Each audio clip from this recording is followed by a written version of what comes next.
Se pretende apoiar nosso canal e ajudar na geração contínua de conteúdo para você, é fácil. Basta visitar o link da lojinha na descrição sempre que precisar comprar algum produto. Com esse gesto simples, você estará oferecendo um apoio valioso.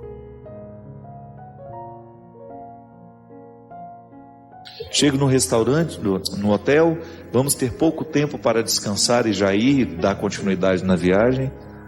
Aí a minha assessora me liga: padre, o que você vai querer comer? Aí eu confio, pede aquilo que você acha melhor. É uma forma que eu tenho de descansar.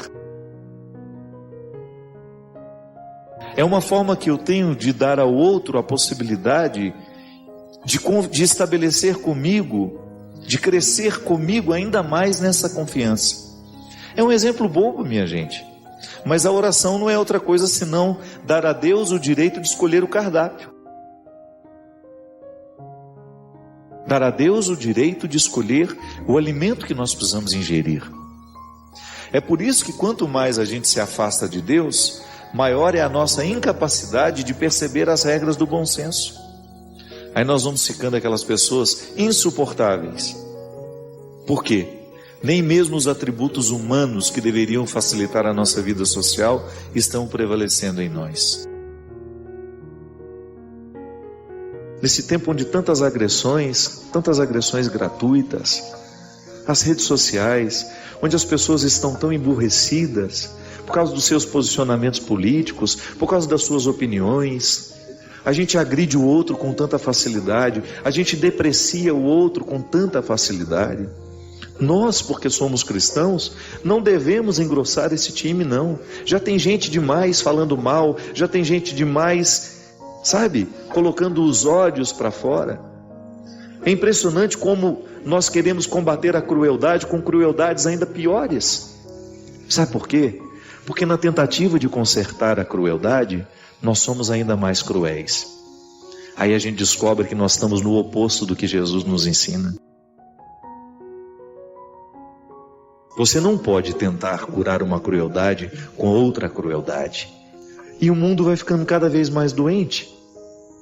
E nós vamos entrando nesse jogo doente. Muitas vezes ficamos paralisados. Paralisados pelos acontecimentos.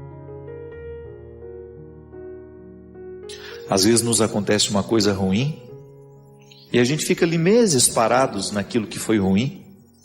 Não viramos a página, não damos continuidade à vida, aí perdemos a oportunidade de viver a beleza dessa música. Ir para frente sem me fatigar. Vou com asas, pois confio no Senhor. É assim que funciona. Quando eu permito que os acontecimentos ruins sirvam apenas como uma escada para eu poder galgar um lugar mais alto, eu estou fazendo justiça ao sofrimento que me ocorreu. Agora, quando eu fico nivelado nele, não alcanço absolutamente nada do que ele pode me propor. É por isso que a gente precisa ficar muito atento aos sofrimentos que a gente tem passado, que a gente tem experimentado, às perdas que a gente viveu, porque tudo isso pode servir para nós como uma escadaria que nos leva para cima. Às vezes eu fico pensando que nós não temos a ideia do que nós podemos como pessoas. Um ser humano não tem ideia do que pode fazer pelo outro.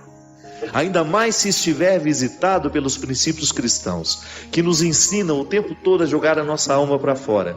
Vamos sair das nossas mesquinharias, vamos parar de amassar o pão do nosso dissabor, das nossas mazelas. A minha vocação é buscar as alturas.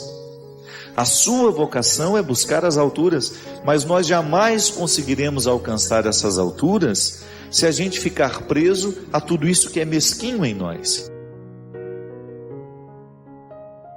Se nós ficarmos presos a uma experiência religiosa que não nos permite o aprimoramento do ser, se nós ficamos presos em preces que definitivamente não nos aproximam de Deus, mas são apenas uma verborragia, um palavreado sem sentido, que não repercute dentro de nós. Volto a dizer, uma fé que se manifesta o tempo todo a partir de pedidos e não a partir de confiança. Eu, quando peço alguma coisa a Deus, eu corro o risco de estar sendo movido pelas minhas necessidades superficiais, bobas, porque nem sempre eu sei o que de fato preciso. Por que não vou dar a Ele a carta branca? Por que não darei a Ele o acesso a tudo isso para Ele reger a minha vida? Se eu faço essa experiência com uma outra pessoa, se eu faço a experiência de confiar a minha vida a uma pessoa que também é marcada por limites como eu sou, não farei isso com Deus? Essa presença máxima, extraordinária em mim, em você, agindo em nós através da nossa consciência, iluminando-nos, traçando os nossos caminhos a partir do bom senso. Sim, Deus nos orienta através do nosso bom senso. Se você quiser identificar se aquilo é para você ou não, use o seu bom senso. A voz de Deus repercute profundamente ali, no momento em que nós ousamos escutar a voz interior que em nós funciona como bom senso. É essa confiança que nós precisamos buscar diariamente, volto a dizer, para que a nossa fé deixe de ser de pedidos e passe a ser de entrega, de confiança. Aliás, a confiança é uma das mais belas virtudes que nós podemos experimentar em uma pessoa.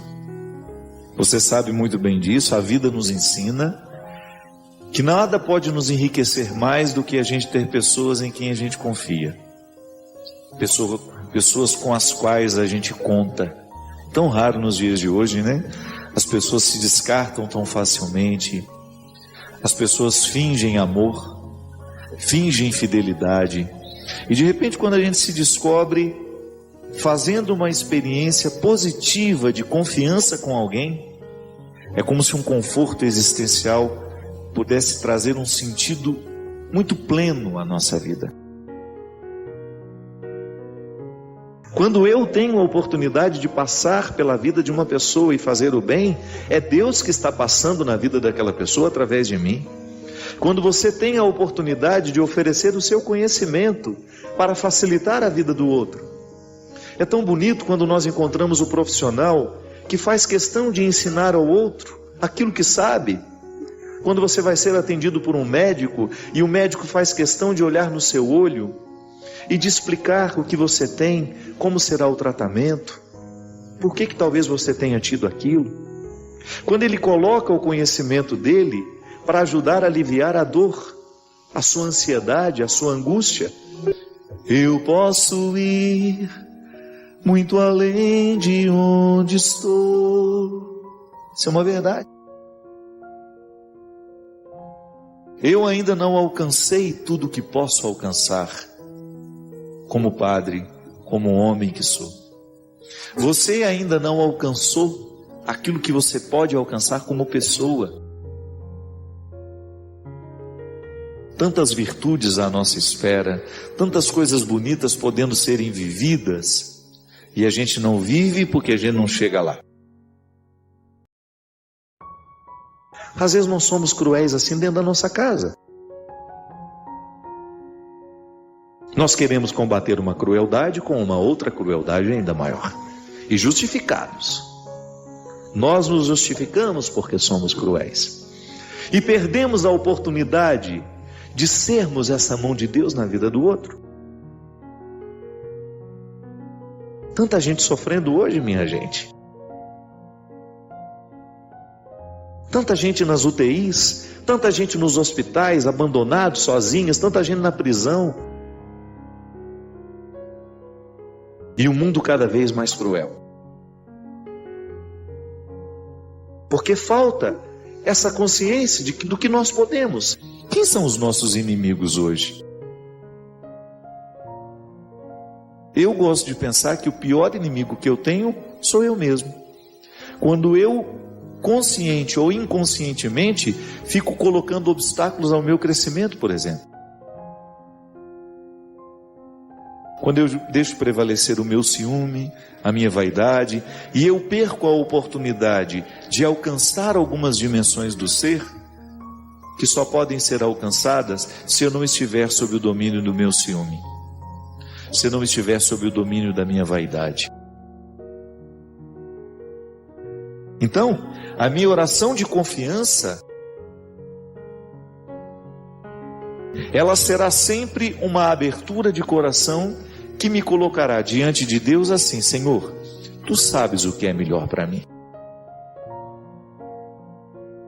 Me dê esclarecimento, proteja-me das ciladas do demônio, para que eu não me desvie do caminho que me levará ao lugar que o Senhor gostaria que eu chegasse. A gente sabe que a plenitude não é para nós, isso é só depois na eternidade. Humanamente a gente nunca vai experimentar a plenitude. Não cabe dentro de nós o que é pleno. Nós não suportaríamos. Para usar uma linguagem bíblica, nós somos vasos que não suportariam o líquido da plenitude. Não é assim? Em muitos momentos da Sagrada Escritura você tem a plenitude como uma proposta para o futuro. Nós humanamente nós não suportamos o que é pleno, não damos conta disso. Então a gente vai em partes, e é assim que a gente se realiza. Mas a oração do dia a dia é interessante demais, você começar a perceber que você pode fazer a sua vida, toda ela, ser oração. Então está dentro do carro, seu pensamento se eleva, e você começa a tratar com ele as suas questões, você começa a dividir com ele as suas ansiedades. Tem gente que fica amassando o pão do dissabor o tempo todo. O tempo todo está reclamando da vida, o tempo todo está reclamando da vida, minha vida não presta, minha vida é isso, minha vida não presta, minha vida não presta, minha vida não presta. Abre a janela dessa casa, para de amassar esse pão, vai fazer um trabalho voluntário, vai encher a sua alma de alegria de outra forma, vai descobrir que você pode ser mão de Deus na vida de outra pessoa. Pare de idealizar a vida não é perfeita para ninguém. Se eu tiver a oportunidade de abrir o meu coração, você vai ver que minha vida não é perfeita, a vida do Christian não é perfeita, a vida de quem nos assiste não é perfeita. Nós não podemos idealizar. Às vezes você olha o outro, nossa, como a vida daquela pessoa é maravilhosa. Você não sabe. Você desconhece os bastidores que aquela pessoa precisa enfrentar diariamente. Vida perfeita ninguém tem. Agora, nós temos a oportunidade de descobrir um significado para essa vida e torná-la cada vez mais bonita. É como conhecer outra pessoa. A gente confia à medida em que a gente conhece. Você não fica confiante da noite para o dia. Você pode até se encantar da noite para o dia, mas o encantamento ainda não é confiança. A confiança, ela só se estabelece entre duas pessoas à medida em que nós vamos vivendo as provas que vão purificando aquilo que aquilo que mais tarde nós chamamos de confiança. São gestos pequenos que a gente vai identificando que ali a gente pode confiar. E é por isso que a fé em Deus, ela vai amadurecendo e vai colocando em nós uma confiança. Confiar, minha gente. É tão bonito a gente caminhar na direção de uma fé que se expressa pela confiança. Não entendo nada do sofrimento que agora me ocorre, mas eu confio, Senhor. Não tenho ideia de onde essa dor possa chegar. Não sei por que ela chegou e não sei aonde ela vai chegar, mas eu confio que o Senhor está cuidando de mim neste momento. Ouse acreditar assim, que Deus conhece todos os seus sentimentos, que Deus conhece todos os seus pensamentos, e que tudo aquilo que hoje em você é sofrido, por Ele está sendo cuidado. Olha, minha gente, eu digo como padre, anuncio o Evangelho todos os dias, de alguma forma eu anuncio. Nunca vi uma palavra no Evangelho que fosse desfavorável a uma pessoa. Que a palavra, ela pode ser expressão de um bem-querer ou de um mal-querer. Nunca encontrei no Evangelho, nunca encontrei na Sagrada Escritura, na palavra de Jesus, alguma coisa, alguma frase, algum conselho, algum gesto que pudesse ser expressão de desamor. Não. Em todos os momentos, em todos os encontros, Jesus somente pretende beneficiar as pessoas. Com o crescimento, com a vida nova, com a ressurreição, com a superação de tudo aquilo que no passado não valeu a pena. É sempre uma palavra amorosa, é sempre uma palavra dedicada ao crescimento. Padre Fábio, por que estes tempos são de tantas inseguranças? Por que sofremos tanto nesses dias de hoje, com as nossas inseguranças nos relacionamentos, nas amizades, nos namoros, nos casamentos, enfim. Estamos todos imersos em uma grande rede onde as pessoas se descartam com tanta facilidade. É verdade. Aliás, eu tenho ficado assim, é uma característica da pós-modernidade, né? Falar um pouquinho de filosofia aqui, só para a gente introduzir, né? Vocês sabem que na história da filosofia, nós sempre tivemos grandes questões que norteavam os filósofos. Por exemplo, a primeira fase da filosofia no mundo foi a mitologia.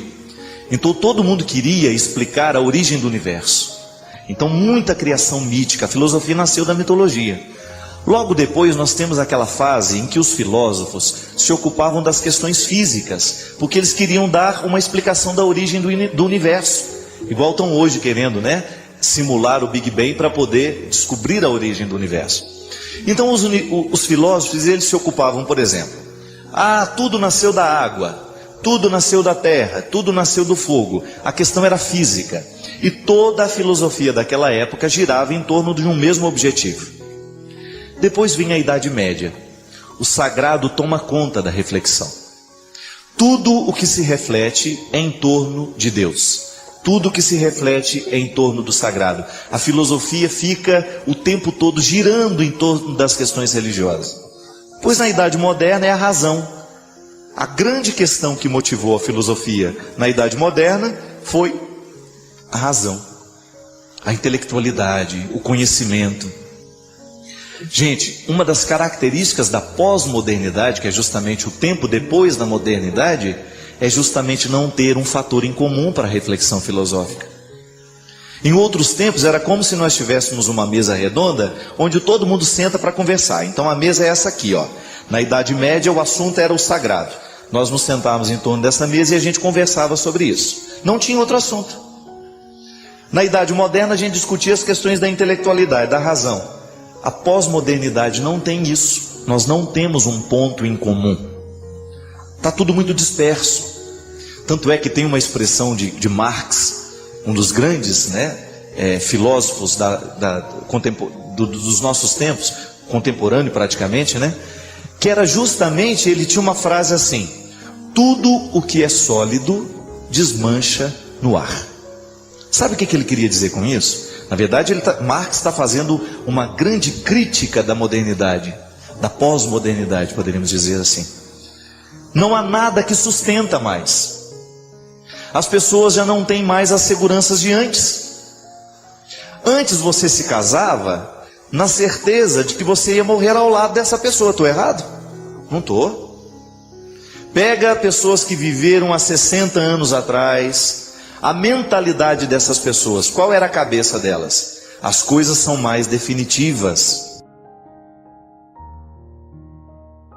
Nós comprávamos uma casa e ali a gente era sepultado praticamente. A gente morria naquela casa. Tinha aquela história: naquela rua mora fulano de tal, do lado de cá é fulano de tal. Os vizinhos sabiam tudo, porque aquilo ali era anos e anos e anos a mesma configuração. Não se mudava tanto. Uma família mudar de cidade, meu Deus, era uma coisa rara, era uma dificuldade. Hoje não. Hoje as realidades sólidas não existem mais. Hoje nós vivemos uma insegurança tamanha. Tem um polonês, um sociólogo polonês que se chama Bauman, o sobrenome dele é Bauman, Zygmunt Bauman. Ele fala dos relacionamentos líquidos. Se você tiver oportunidade e paciência, né, é um livro um pouco mais complicado, mas ele tem um livro dele que chama Amor Líquido, justamente para mostrar isso. As pessoas não estão conseguindo mais estabelecer laços duradouros. E ela fica naquele impasse. Ela tem a necessidade de ter alguém para a vida inteira, mas na hora que ela começa a perceber que o outro também está querendo para a vida inteira, ela já escapole. Eu quero, mas não quero tanto assim. Eu quero, mas eu quero continuar livre. É aquela velha história, né? Eu quero mais, é aquela velha história. Outro dia eu estava falando, eu não aguento mais essa história. A mulherada está numa base do encalho, né? Está todo mundo muito encalhado hoje, né? Uma mulherada encalhada por esse Brasil afora que é impressionante. E aí, geralmente eles terminam do mesmo jeito. Eles começam assim, namora, fica, né? Fica naquele processo, vai ficando, até que começa a namorar. Aí um belo dia ele fala assim, olha, você é uma pessoa muito especial. Você é uma pessoa muito querida. Você é a mulher que todo homem sonhou para casar. Mas, isso é, não quer uma pessoa legal, não quer uma pessoa, né? Ele quer uma pessoa ruim então. Porque se encontrou tudo isso, está descartando, o que ele quer afinal de contas? Aí uma amiga minha está falando, olha, na hora que começa a falar que eu sou especial, isso e aquilo já me dá um frio na barriga. Porque já sabe que já vai ser descartada, é verdade. Agora eu pergunto para vocês, como é que nós vamos curar isso dentro de nós? É verdade, hoje está todo mundo muito instável. As nossas relações humanas são líquidas. O sociólogo polonês tem razão. Gente, você experimenta isso na sua carne. As relações são líquidas, elas não valem muita coisa a mais. Nós estamos nos descartando com muita facilidade. E essa insegurança, ela vem para o campo afetivo, ela vem para o campo profissional. Ela vem para os seus relacionamentos de amizade, porque você não sabe quanto tempo você tem as pessoas. Pode observar, às vezes, tem aquela música do Oswaldo Montenegro, que é uma facada, né? Faça uma lista dos grandes amigos, quem você mais via 10 anos atrás. Quantos você ainda vê todo dia, quantos você já não encontra mais. É verdade.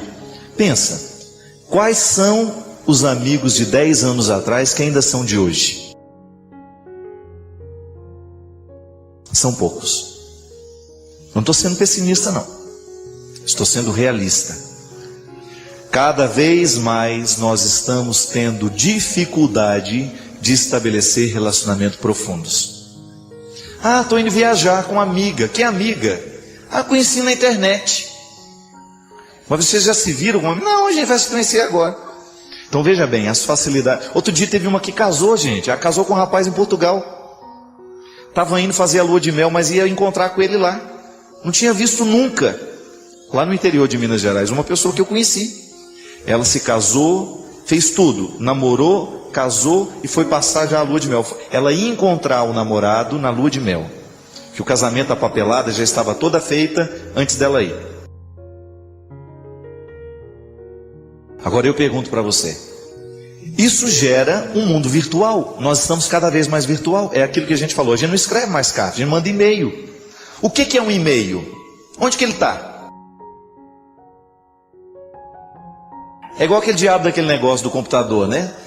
Houve um problema grave, aconteceu no seu sistema. Meu Deus do céu, o que eu, né? Já te dá aquele frio na barriga. Aí fala assim, deseja enviar um relatório? Quem vai ler esse relatório, gente?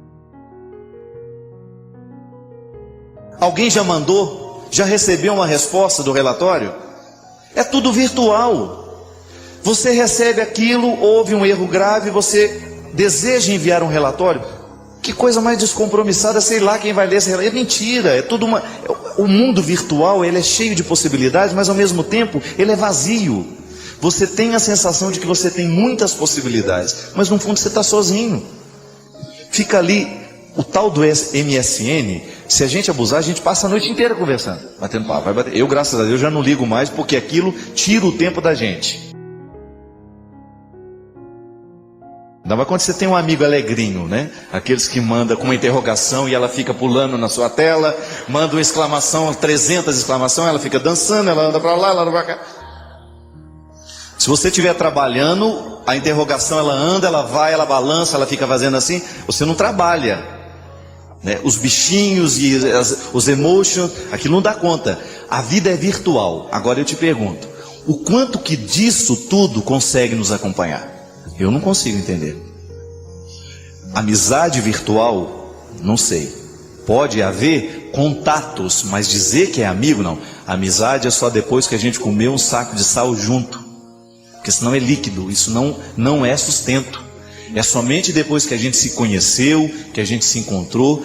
E estas relações muito temporárias nascem disso, minha filha. Você tem toda a razão. E não é só você, não. Eu acredito que hoje um dos grandes problemas do mundo é justamente a falta de segurança. Nós não temos mais vínculos duradouros, os nossos vínculos são muito temporários. Muito temporários. E da forma como nós estamos sendo família também, não vai durar muito, porque parentesco não segura muita coisa também não, só obrigação muitas vezes. A falta de intimidade, a falta de proximidade faz com que os laços se percam no tempo. E infelizmente, agora como é que nós vamos mudar isso? Ficando mais concreto nos nossos relacionamentos. Tirando mais tempo para estabelecer vínculos. Cuidando destes vínculos para que eles durem um pouco mais. Não descarte as pessoas por poucas coisas. E esse espírito está dentro de nós. Às vezes nós somos tão práticos na relação com as pessoas, como nós somos práticos com os papéis. Não serve mais, a gente joga fora no lixo. Não, a gente não pode fazer isso. Se porventura esse espírito pós-moderno está tomando conta de nós, nós precisamos mudar isso. Não podemos continuar fazendo as coisas desse jeito. Cada reflexão é uma oportunidade de aprofundarmos nossa fé e proximidade com Deus. Inscreva-se no canal e deixe nos comentários as bênçãos e insights que você recebeu. Unidos pelo Divino, construímos uma comunidade de almas iluminadas,